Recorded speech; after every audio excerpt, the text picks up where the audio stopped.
राकट देशा कणखर देशा दगडांच्या देशा महाराष्ट्राची ही प्रचलित ओळख। हाच महाराष्ट्र वीरांची भूमी म्हणूनही ओळखला जातो। पण जितकी ही भूमी वीरांची तितकीच साधू संतांचीही। भक्ती मार्गाच्या याच परंपरेचे अग्रणी होते चक्रधर स्वामी। तब्बल 800 वर्षांपूर्वी श्री चक्रधर स्वामींनी महाराष्ट्रात महानुभाव पंथाची स्थापना केली आणि याच महानुभाव पंथानं मराठीतला आद्य ग्रंथ लीळाचरित्राची निर्मिती केली। इतिहासाची तीच पानं आज आपण उलगडणार आहोत।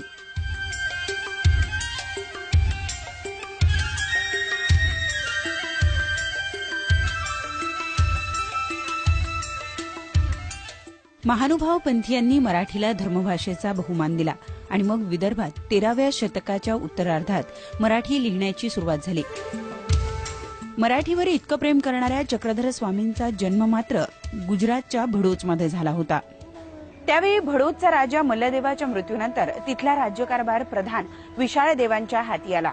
अवधूत रूप दत्तात्रेयाच्या आशीर्वादामुळे विशाळदेवांना पुत्रप्राप्ती झाली। पण हा पुत्र म्हणजे हरपाळदेव ऐन तारुण्यात ज्वरानं मृत्यू पावला। हरिपाळदेवाचं प्रेत स्मशानात आणले गेले। आता स्मशानामध्ये आणल्यानंतर हा एकुलता एक पुत्र, हे पुत्ररत्न हरवल्याचं दुःख संपूर्ण नगरीला झालं। आता अंत्यसमयी अग्निसंस्कार करण्यापूर्वी पुत्रमुख पाहावं म्हणून विशालदेवाला बाकीच्या मंडळींनी आग्रह धरला म्हणून पुत्रमुख पाहण्यासाठी गेले। चमत्कार असा की ती चितेवरचं जे कपडा होता तो कपडा हलला आणि हलता क्षणीच लोकांमध्ये एक आश्चर्य तयार झालं। म्हणून त्यांनी तो कपडा उघडल्यानंतर हरिपाळ देवानी असं संपूर्ण नेत्र भरून सभोवतालचं विश्व निहाळलं आणि कुमरू जियाला अशी मोठमोठ्याने घर्षणा झाली। महानुभाव पंथाच्या मान्यतेनुसार तिसरे गुरु सर्वज्ञ चक्रपाणी यांनीच हरपाळ देवाच्या शरीरात परकाया प्रवेश करून चक्रधर स्वामींचा अवतार घेतला आणि ते श्री चक्रधर महाराज त्यांच्या अलौकिक कार्यासाठी आता ते राजकार्यात थोडेच थांबणार, ते रमले नाहीत आणि हरिपाळ देवाचा परकाया प्रवेश केल्यानंतर त्यांनी हरिपाळ देवाचे जे पूर्वाश्रमीचे जे काही स्वभाव वैशिष्ट्य होते ते सर्व स्वीकारले। जशामध्ये राणीचा परियाव, त्यांना प्रत्येक वेळेला बोलताना गोपाळणी आण म्हणजे एखाद्या टोकाच्या प्रसंगी शपथ घेण्याची सवय असते, तशी हरिपाळ गोपालाची शपथ घेण्याची सवय होती, तीही स्वीकारली। काही काळापर्यंत श्री चक्रधर महाराज त्या राजवैभवात थांबले आणि एका दिवशी अशीच जुगारामध्ये हार स्वीकारून मूळ अलौकिक कार्यासाठी त्यांनी महाराष्ट्राकडे आगेकूच करण्याकरता एक निमित्त साधलं। हे रामटेक त्यावेळेस प्रसिद्ध होतं। रामयात्रा जोरदार भरायची। याचं निमित्त करून आई वडिलांना आज्ञा मागितली, ते आज्ञा द्यायचे नाहीत कारण गुजरात आणि यादवांचं द्वंद्व होत असलं। हरपाळ देवांनी चक्रधर स्वामींचा अवतार घेतल्यानंतर महाराष्ट्रात तब्बल 12 वर्ष भ्रमण केलं। मराठवाडा खानदेश करत ते अमरावतीच्या रुद्धपूर या गावी येऊन पोहोचले। तिथंच त्यांची गुंडमराव म्हणजे गोविंद प्रभू महाराजांशी भेट झाली।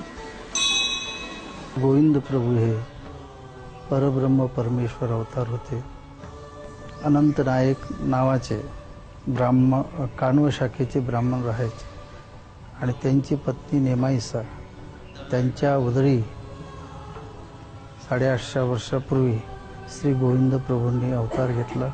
आज ज्या जीवांना ज्ञान नाही त्या जीवांना ज्ञान द्यायचं, जे नरक योनीमध्ये आहेत त्यांचा उद्धार करायचा, असे ते दयाळू मायाळू कृपाळू कनवाळू औदार्यवंत अनाथाचे नाथ सर्व जीवांचे समजा माय बाप, त्यांना राहुळ माय राहुळ बाप राहुळ ईश्वर असं म्हणायचे।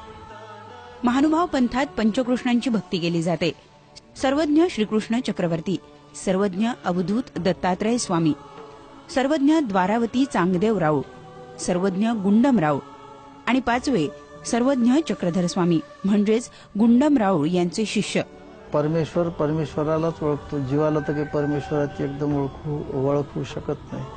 ही परमेश्वर ती परमेश्वर असल्यामुळे श्री गोविंद प्रभूंनी ज्याला शंभूर बोडे म्हणतो, जसं जिलेबी सारखे पदार्थ असतो गोड, असा बोटामध्ये घेतला। होय मिली चक्र्या म्हणून 3 वेळा असं म्हटलं आणि ते शंभूर बुरडे त्यांच्याकडे असे फेकले।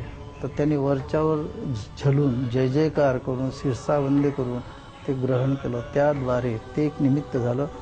आज ज्ञान पहिलेच होतं, पण गुरु पाहिजेच, गुरुविन गती नाही, मग ते एक निमित्त झालं.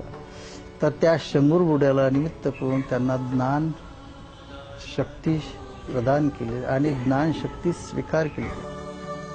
चक्रधर स्वामींनी आपणहून कधीच लोकसंग्रह केला नाही, पण त्यांच्या वेदवंती वाणीमुळे त्यांच्या अवतीभोवती हळूहळू परिवार गोळा होऊ लागला. त्यांनी भक्तांमध्ये स्त्री पुरुष असा भेदभाव कधीच केला नाही. त्यामुळे बाईसा या स्त्री असूनही त्यांना मठप्रमुख बनण्याचा अधिकार स्वामींनीच दिला. सर्वज्ञ चक्रधर स्वामींनीच पुढे महानुभाव पंथाची स्थापना केली आणि ह्याच महानुभाव पंथानं मराठी भाषेची पताका उचलली.